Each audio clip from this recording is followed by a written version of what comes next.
How to transfer money from Cash App to Chime. Hello everyone, welcome to our channel and let's see how we can do it. So for this, just simply open up your Cash App account and after that go to your profile by clicking on the top right hand side corner. Then scroll down and select the option of linked banks. On the linked bank option, just click on this option of link debit card and now add your Chime debit card over here. In case if you don't have the debit card, then just simply click on this option of new card.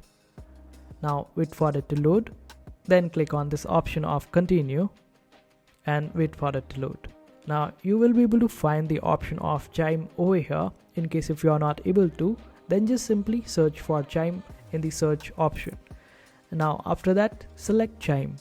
And this way it will prompt you to log in order to continue. Just simply click on this option of continue to log in and after that provide the details of your Chime account and connect it with Cash App.